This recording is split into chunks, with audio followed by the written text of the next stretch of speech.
First, before we get into this video, I want you guys to know I was trying to upload this as my thumbnail for the season, but the file and the image is too big, so I cannot be able to upload it. So we're gonna use a different thumbnail. But bigger, I give credit to credit is due. Shoutouts to Jackie J. Sorry if I butchered that name there for a second. Who did the logo for the JJDL season one? Amazing artist right there, very talented, and you can just tell by the amazing artwork they put a lot of time and effort into this. So give them a massive shout out. If I find out if they have any socials or anything, I will edit it into the video and then you guys can go check them out. With that being said, though, let's get into the video. What's going on, everyone? It's your boy, for real shocker, the nice Jjdl, and we are here for the JJDL draft analysis. And I'm gonna break the fourth wall for you guys. This is actually my third time recording this. First time I did it, but I felt like I wanted to do a bit more, and I also saw that I didn't put in the logo for the JDL that was done by Jackie J. Shouts to them. And I wanted to do that. But then after I recorded the video, which I think I did a better job on, and actually also try to incorporate the thumbnail for it being the image of the league's logo is too big for my files to be able to combine into there. So we're going to use a different thumbnail with a different Pokemon and stuff. But I've wanted, if you guys saw in the beginning, I wanted to give Jackie J credit because they did amazing work. That art is fire. Insanely great art. Love that art. So wanted to give them a recognition and a shout out just because they deserve it. So with that being said, let's break down this league. First and foremost, what's this league all about? It's a standard league with 3 divisions in 16. We were in the Moltres division and got the 9th pick overall, which kind of is shafting. But before I talk about this draft, we're going to talk about a couple of things. One being, what's this league? What is this league? And two, what are the Terra rules? Real quick, let's go over Terra rules. Terra rules in this one is doing the BBR season. If you guys don't know, Grandmaster D-Ray, a good homie, he is the runner and league owner of the BBR. And John Jr., who is the owner of JJDL, took inspiration from his good buddy D-Ray's idea, and they decided to do a Terra tax for one Pokemon to Terra. So basically, if you grab something from the 16 point category from 16 to 18, you would have to get a Terra point of 4. So basically, if you get them on and you make a Terramon from that point range, so say, for example, Baxcailbur, which is 16 points. If I get that Mon in Terra, it's an extra 4 points added, so that Mon actually is worth 20 points out of the budget I have. This is designed to where you have to kind of budget out your team, but more importantly, so how you can have one of the best Terramons on your team and try to get the best value and price for it overall as well. So, with that being said, we were given 120 points, so there's a lot of customization you can do with the points, teams, and just go around with that. But before we get into this draft, I do need to give a massive shout out, and that is to my boy John, aka John Jr. He is actually a really good friend of mine. A lot of you don't know this, but John and I used to hang out like all the time. I remember I joined All In No Quit, which was the league run by my good pal, not a suspect, aka Jesse. And I met John, Obo, Banana Lord, and just all of these amazing people. And they welcomed me in with so much open arms, and I grew to like love these guys like brothers. They were such great guys. And over the years, we started doing all the leagues together. I would join NCP. I would join all these leagues. Hell, we would even make leagues up just so we can be able to play with each other. It was such a fun time. And over time, it really was tough because over the years, John and I kind of didn't get to talk really all that much. We're kind of just, you know, not really seeing much of each other anymore just because John started moving up to the big leagues. He joined APA and he started getting into the Wi Fi grind. And it was really hard to see someone, be able to be in a new type of community, focusing on a more different type of format. But at the end of the day, I was happy for him, and I was really proud of him to see be so accomplished and have so many great opportunities. Like he got to battle against A Drive, Wolfie, Chimpact, Joey. He's gotten to battle all of some of the biggest names in the draft league scene, and I'm so proud of him. I really am. And recently I got reconnected with him. With He was training for the Pokemon Stadium tournament that was run by another good pal of mine, OG Albina, and we talked about how we got missed each other and all that. So definitely look forward to hopefully seeing some future John and Thrill videos or something like that, or some friendship rebundling there. So because I'm really excited. It's good to have the original trio back again at it. You know what I'm saying? And I also want to give a massive shout out to John because he's the one that had this Discord server that he decided to turn into having a part time of a giraffe league, which is really cool because he wants to get everyone involved in the giraffe league scene and wants everyone to be able to enjoy it. So, really massive shout outs to John. He's an incredible guy. And more importantly, massive shouts to him because he's becoming a father here soon. Him and his girlfriend are having a baby, and I am so excited and I'm so proud of you, John. I cannot wait for you to become the John dad. And like I keep telling you, man, you gotta change that name from Junior. You can't be. You're no longer the Junior here. You're the Senior now. The Junior name will live on in your child, but the Senior name is now where it's the here and now. But I love you, John. But I wanted to give my massive shouts to John though because he is a good pal of mine, and I figured I'd give him a plug since he's the one that really hosted all of this together with some help from his friends and admin team as well.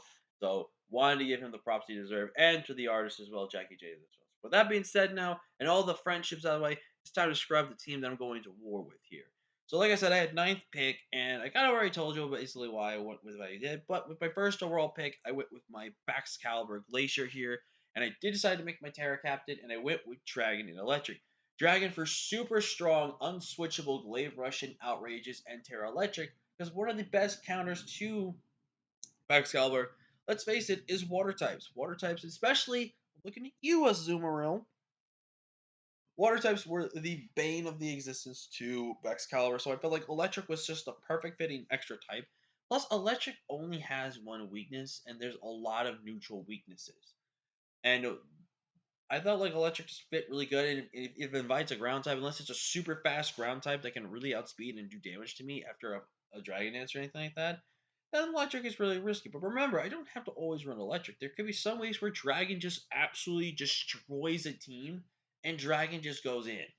Just because of that. Glaive Rush is so strong with just move, and it's so unbelievably powerful. Now there is the also option to a Dragon Terra Blast, which if I don't want to take the chance, because you guys don't know, Glaive Rush basically means the next move that's gonna be done to me is gonna do relatively double in power. So a move that does 40% to me is actually gonna do roughly 80% to me. What also the main thing about this Pokemon that I love is Thermal Exchange, which basically means that if I am hit by a fire type move, which means if it's hit by Will-O-Wisp, Fire Spin, Flamethrower, you name it, I will get a attack boost. And what's really great, thanks to my Thermal Exchange ability, I can't be burned. So if I'm hit by Will-O-Wisp, I get a free boost without being burned, which is insane to me. Baxcailbur is so strong. That's why I went with it. I definitely a ton of options I could have grabbed over Protect Dollar, but this was a one I just really wanted to try. I only used Baxcailbur one time in Draft League, and that was without Terra, and I did relatively okay with it. But I really want to try it with Terra and see if this is one that I really invest my time into wanting making it Terra. Especially since I see some leagues are kind of trying to ban Terra on Baxcailbur because it might be overpowered. And it might be, but hey, we'll have to just wait and see. Going into the second round, though, I wanted to grab probably a super solid pair with Baxcailbur because obviously Baxcailbur before it's going to become a Dragon or Electric. It's going to be a little bit weak to Rock, so we got to get some removal. But more importantly, I wanted to grab probably what arguably is the best counter to Baxcailbur, and that is my boy Rolly the Iron Shreds. Now, as a standard Ice Dragon, this Mon literally walls it. As a Dragon type, it walls it. As an Electric type, it walls it. This was the ultimate counter to Baxcailbur for its current typing and its two Terra types that I had. And it was one of those things that people actually recognized as soon as they picked it up. But I also wanted to pick it up because it was I thought like a super solid pairing because it really helps that berry weakness that I'm going to have with Baxcailbur. It does kind of give me technically more of a ground weakness when I have it as an electric type, but as a pure dragon or as a typing as it is right now, it is make double weak to fighting. But we can we can make do with that team. But Iron Treads, again, Rapid Spin and also Stealth Rock, which is really good. Does give me access to Volt Switch for potential momentum to bring in that Baxcailbur and just click a button with it. But overall, don't sleep on how good Treads can be offensively. Treads has really good things into it. It actually is a usable special attack. So if I was feeling, feeling a little risky for the bisky right there, I can run something like special with this thing and do a lot of work. There's a lot of customization with this Pokemon in orange. If it's getting its booster energy activated on it, whether you mean either attack, defense, or speed, and then Iron Defense Body Press sets are really good on this thing as well. I'm super excited for Iron Treads. This is gonna be a really cool Pokemon, and this is the first time I'm trying Iron Treads too. not counting like the mini tournament league I did, and then just the partial LPL season we had. This is gonna be my first proper time using this Pokemon, and I'm really excited. Another mod that I'm super excited for is my boy Sparrow here, the Quaquaval. So, fun story. I was supposed to grab Cinderace here, but I was literally looking at Quaquaval and thinking that, okay, that might be a potential water type if Azumarill gets sniped. And for some reason, my brain didn't think, and I picked up Quaquaval. Now, I don't regret the Quaquaval pick. I really don't regret it. But I would have actually gotten Cinderace, and Cinderace went the round after, went pretty much as I grabbed Quaquaval. I also think there was a possibility that Azumarill also got. Well, I mean, with now having Quaquaval, I wasn't grabbing Azumarill. I wasn't going to go for a double water there. So I lost out on both of those, which actually sucks because both actually would have made it to me, and that would have been such a powerful Fairy Dragon Steel Core and a great start to my Fire Water Grass Core in just 4 picks. Like that would have been such a great team right there. But I'm still happy with the team result. But Quaquaval, it just gives me a second rapid spinner, which is really cool for my team. A decent enough speed tier, really decent enough bulk, and a super strong, hard hitting Pokemon, which weighs 120. Also, having the access to Moxie is a really good ability, and also having Aqua Step, which gives me a guaranteed speed raise when I hit you. So it's really cool because it can kind of a makeshift Dragon Dance, basically, with getting the kill with Aqua Step, getting the speed raise, and then activating that Moxie. It's so cool that a Pokemon like this, which kind of looks lame and boring, actually has such strong potential and great usage in the competitive format, which I'm so excited for. Now going to round 4, I really need to start picking a little bit more bulk, and I really started to get some few typings that I kind of do need. So with round number 4, I pick up my boy Rogue. This is my favorite grass type in Draft League. This is such a strong Pokemon. This is a also very underrated Pokemon that people do not respect, and I want to know why you don't. Zarude is fantastic. U-turn pivoting, which is really good, which adds up to the other U-turn pivoting that I have with Bobble and the Volt Switch I have with Shreds. This Pokemon is insane and goes so hard in so many matchups. I love Zarude. Zarude is so offensive, so great. There's also some really good, decent enough defensive viability with things like bulk upsets, which can be used for good defensive viability, or it's just something like just a defensive Zarude that chips down your team and having jungle healing, which gets rid of my status and heals me up by 30%. Also, that speed tier of 105 is really great. Yeah, my speed tiers, I will say, will be matching quite a bit here and there, but it still does kind of have to be careful because I could run speed ties, if not max speed, by 1 point on Pokemon and have that speed extra advantage. So that does play a big factor into such things up prepping. Excuse me. But I love my boy Rogue here. He is so powerful, so good, and I am so excited to use the Rudy. Swords Dance this generation, so he is now even much more better physical breaker than it was before. So very much looking forward to using Rudy. Up next, I really needed a fire type because all the fire types were being gone. I actually was also supposed to pick up Velcorona at this point too. I think where I picked up Zarude, but actually if I did not pick up Zarude, I actually would have sniped on Zarude. And I don't think Armoff was gone at this point. But that sucks. But anyways, I went with Arcanine. Arcanine's a really good fire type. It gives me a mon that can be physical or special. But more importantly, it gave me the kind of defensive fire, which I felt like I needed that on my team more than the offensive. Like, don't get me wrong, I can still play Arcanine very offensive, I really think too. But I really want to use Arcanine more for his defensive utility. But if I see the opportunity to run physical, I'll run physical. But if I see, the more Merrics, I'll try to run more defensive because it's defensively a really good Pokemon. I've used little baby Arcanine Growlithe in a NFE league, and defensive Arcanine has been so fun to use for me, or Growlithe, I should say. So I feel like I got the tools to play with a defensive Arcanine, so I'm very excited. But overall, can't wait to use this Pokemon. I've used it a couple of times, and I've had okay times with it. Nothing great or spectacular, but I'm really looking forward to trying it this season. Up next, we grab a Lake Spirit that I have been dying to draft for the longest time. I've only technically have used it when I picked it up in free agency, and I actually did relatively well with it when I picked it up. But otherwise, I've never drafted this Pokemon, but the day has changed, and I really wanted to use this Pokemon. This is my boy Azov Azul here, and I am so excited on this Pokemon. With being able to go physical or special mixed every single week with that 115 speed, to which I needed elite speed. Elite speed was something I really needed on this draft. If I was going to have multiple speed tiers that were mashing and stuff like that, I needed elite speed. So I'm super excited to have Azov on the team. Excuse me.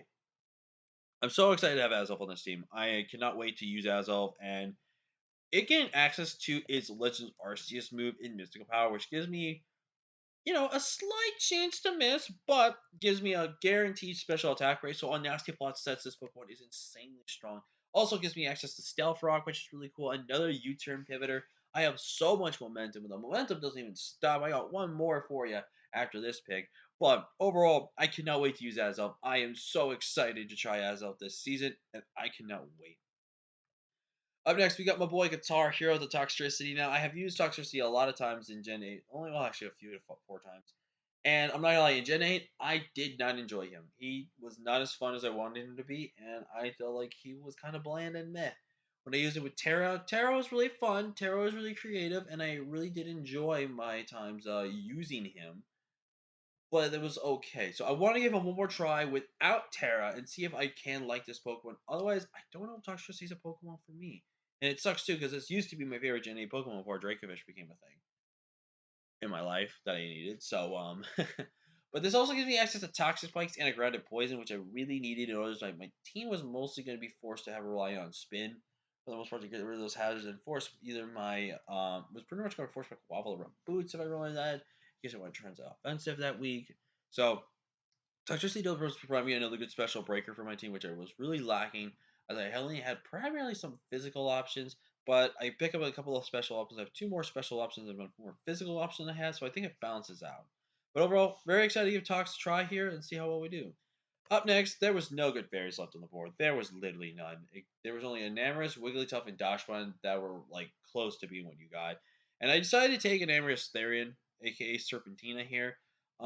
Just because I felt like it was. I mean, I technically had did try this Pokemon one time. It was in an eight. It was like in a league that did like the APA when it did like the whole 4 weeks redraft, 4 weeks redraft, etc., etc., etc. And I did draft this thing once, but I only used it in one game, and it never came after that. And there's one problem with this Pokemon that I didn't check when I saw it. It only learns Fly and Tailwind for flying type moves. This thing doesn't learn Acro. It doesn't learn Arrow. It doesn't learn Air Cutter. It doesn't learn Air Slash. It doesn't even learn Gust. This has no flying stab whatsoever, which is pointless for a Pokemon to be this typing if you can't learn it. Anyways, rant aside.